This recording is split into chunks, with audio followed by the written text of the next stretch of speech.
Chapter 28. An Unfortunate Lily Maid. Of course you must be Elaine and... said Diana. I could never have the courage to float down there. Nor I, said Ruby Gillis with a shiver.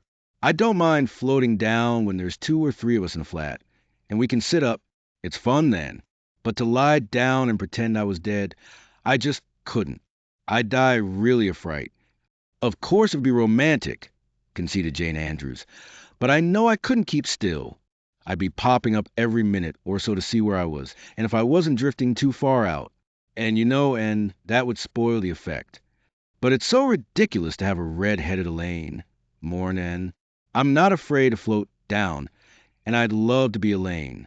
But it's ridiculous just the same. Ruby ought to be Elaine because she is so fair and has such lovely long golden hair. Elaine had all her bright hair streaming down, you know, and Elaine was a lily maid. Now, a red-haired person cannot be a lily maid. Your complexion is just as fair as Ruby's, said Diana earnestly, and your hair is ever so much darker than it used to be before you cut it. Oh, do you really think so? Exclaimed, and flushing sensibly with delight. I've sometimes thought it was myself, but I never dared to ask anyone for fear she would tell me it wasn't. Do you think it could be called auburn now, Diana? Yes, and I think it is real pretty, said Diana, looking admiringly at the short, silky curls that clustered over his head and were held in place by a very jaunty black velvet ribbon and bow. They were standing on the bank of the pond, below Orchard Slope, where a little headland fringed with birches ran out from the bank. At its tip was a small wooden platform built out into the water for the convenience of fishermen and duck hunters. Ruby and Jane were spending the midsummer afternoon with Diana, and had come over to play with them. And Diana had spent most of their playtime that summer on and about the pond. Idlewild was a thing of the past, Mr. Bell having ruthlessly cut down the little circle of trees in his back pasture in the spring, and had sat among the stumps and wept, not without an eye to the romance of it.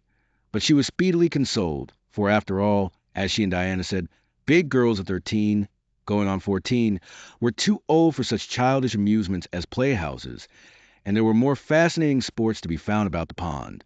It was splendid to fish for trout over the bridge, and the 2 girls learned to row themselves about in the little flat-bottomed dory Mr. Barry kept for duck shooting. It was Anne's idea that they dramatize Elaine. They had studied Tennyson's poem in school the preceding winter, the superintendent of education having prescribed it in the English course for the Prince Edward Island schools. They had analyzed and parsed it and tore it to pieces in general, until it was a wonder there was any meaning at all left in it for them.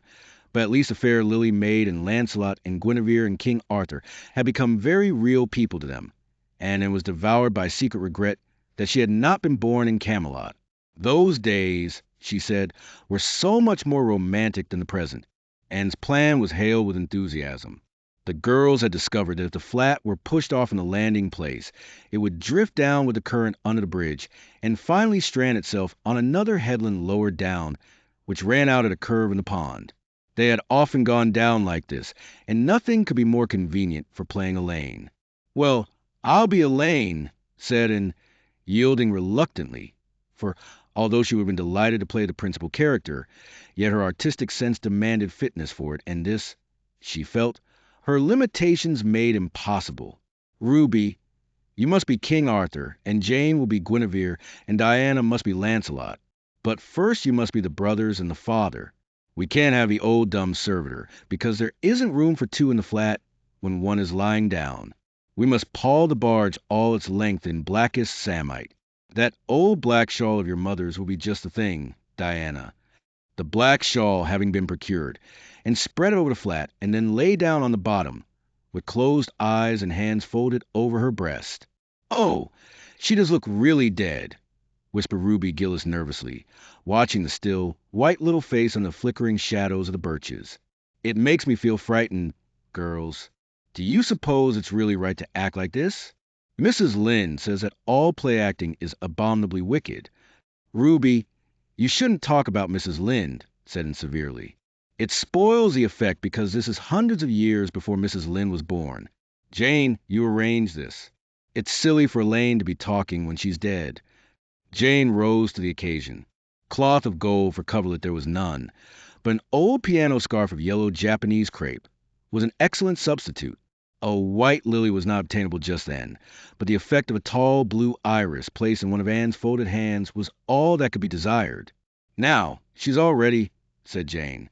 "We must kiss her quiet brows, and Diana, you say, 'Sister, farewell forever,' and Ruby, you say, 'Farewell, sweet sister,' both of you as sorrowfully as you possibly can. And, for goodness sake, smile a little. You know Elaine lay as though she smiled. That's better. Now push the flat off." The flat was accordingly pushed off, scraping roughly over an old embedded stake in the process. Diana and Jane and Ruby only waited long enough to see it caught in the current and headed for the bridge before scampering up to the woods, across the road, and down to the lower headland where, as Lancelot and Guinevere and the king, they were to be in readiness to receive the Lily Maid. For a few minutes, and, drifting slowly down, enjoyed the romance of her situation to the full. Then something happened not at all romantic. The flat began to leak. In a very few moments it was necessary for Elaine to scramble to her feet, pick up her cloth of gold coverlet and pall of blackest samite, and gaze blankly at a big crack in the bottom of her barge through which the water was literally pouring. That sharp stake at the landing had torn off the strip of batting nailed on the flat, and did not know this, but it did not take her long to realize that she was in a dangerous plight. At this rate, the flat would fill and sink long before it could drift to the lower headland. Where were the oars? Left behind at the landing, and gave one gasping little scream which nobody ever heard. She was white to the lips, but she did not lose her self-possession. There was one chance, just one. "I was horribly frightened," she told Mrs. Allen the next day, "and it seemed like years while the flat was drifting down to the bridge and the water rising in it every moment. I prayed, Mrs. Allen, most earnestly, but I didn't shut my eyes to pray, for I knew the only way God could save me was to let the flat float close enough to one of the bridge piles for me to climb up on it. You know, the piles are just old tree trunks, and there are lots of knots and old branch stubs on them. It was proper to pray, but I had to do my part by watching out, and right well I knew it. I just said, 'Dear God, please take the flat close to the pile and I'll do the rest,' over and over again. Under such circumstances, you don't think much about making a flowery prayer. But mine was answered, for the flat bumped right into a pile for a minute, and I flung the scarf and the shawl over my shoulder and scrambled up on a big providential stub. And there I was, Mrs. Allen, clinging to that slippery old pile with no way of getting up or down. It was a very unromantic position, but I didn't think about that at the time. You don't think much about romance when you have just escaped from a watery grave. I said a grateful prayer at once, and then I gave all my attention to holding on tight, for I knew I should probably have to depend on human aid to get back to dry land. The flat drifted under the bridge, and then promptly sank in midstream. Ruby, Jane, and Diana, already awaiting it on the lower headland, saw it disappear before their very eyes, and had not a doubt but that it had gone down with it. For a moment they stood still, white as sheets, frozen with horror at the tragedy. Then, shrieking at the tops of their voices, they started on a frantic run up through the woods, never pausing as they crossed the main road to glance the way of the bridge, and, clinging desperately to her precarious foothold, saw their flying forms and heard their shrieks. Help would soon come, but meanwhile her position was a very uncomfortable one. The minutes passed by, each seeming an hour to the unfortunate Lily Maid. Why didn't somebody come? Where had the girls gone? Suppose they had fainted, one and all. Suppose nobody ever came. Suppose she grew so tired and cramped that she could hold on no longer, and looked at the wicked green depths below her, wavering with long, oily shadows, and shivered. Her imagination began to suggest all manner of gruesome possibilities to her. Then, just as she thought she really could not endure the ache in her arms and risk another moment, Gilbert Blythe came rowing under the bridge in Harmon Andrews's dory. Gilbert glanced up and, much to his amazement, beheld a little white scornful face looking down upon him with big, frightened but also scornful gray eyes. And surely, "How on earth did you get there?" he exclaimed. Without waiting for an answer, he pulled close to the pile and extended his hand. There was no help for it, and, clinging to Gilbert Blythe's hand, scrambled down into the dory, where she sat, drabbled and furious, in the stern with her arms full of dripping shawl and wet crape. It was certainly extremely difficult to be dignified under the circumstances. "What is happening?" asked Gilbert, taking up his oars. "We were playing Elaine," explaining frigidly, without even looking at her rescuer, "and I had to drift down to Camelot in the barge. I mean the flat. The flat began to leak, and I climbed out on the pile. The girls went for help. Will you be kind enough to row me to the landing?" Gilbert obligingly rowed to the landing and then, disdaining assistance, sprang nimbly on shore. "I'm very much obliged to you," she said haughtily as she turned away. But Gilbert had also sprung from the boat and now laid a detaining hand on her arm. "And," he said hurriedly, "look here, can't we be good friends?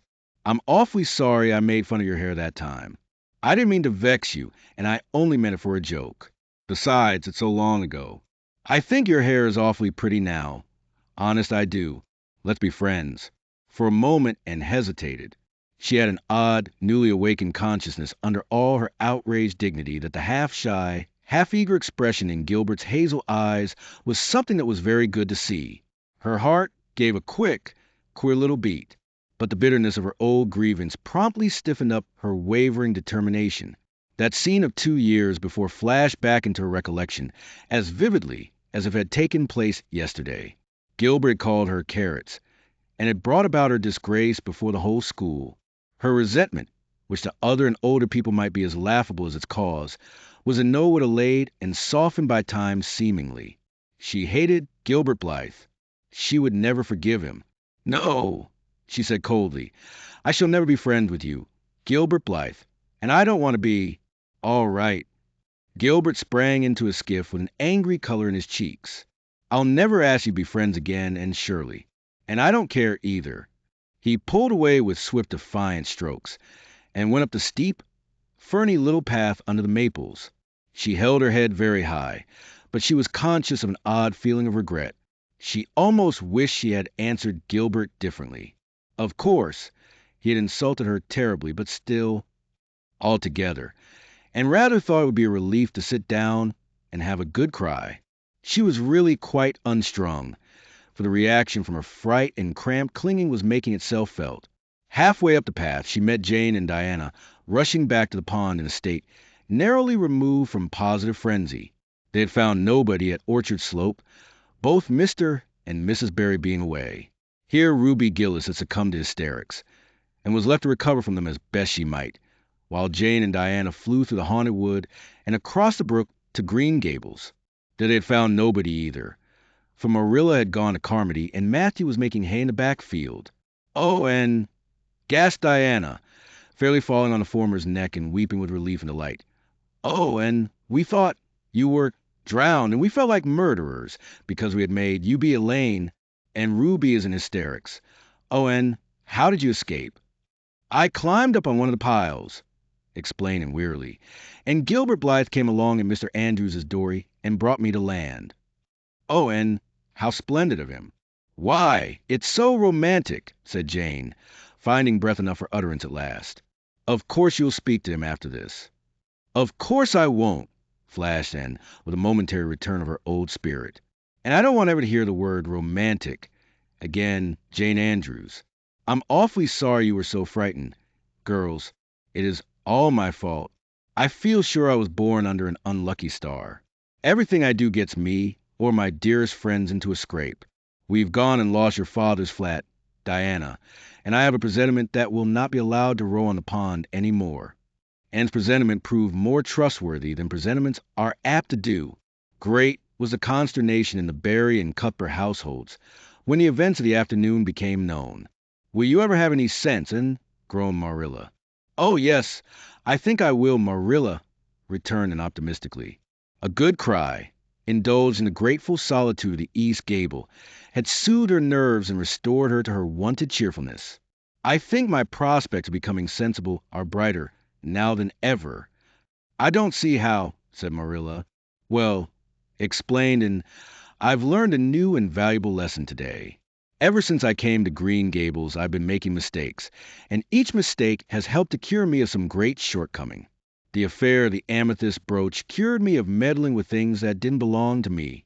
The haunted wood mistake cured me of letting my imagination run away with me. The liniment cake mistake cured me of carelessness in cooking. Dyeing my hair cured me of vanity. I never think about my hair and nose now, at least very seldom. And today's mistake is going to cure me of being too romantic. I have come to the conclusion that it is no use trying to be romantic in Avonlea. It was probably easy enough in towered Camelot hundreds of years ago, but romance is not appreciated now.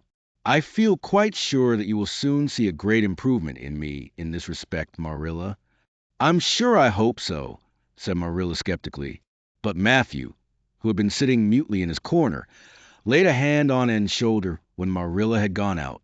Don't give up all your romance, and, he whispered shyly, a little of it is a good thing. Not too much, of course, but keep a little of it and keep a little of it.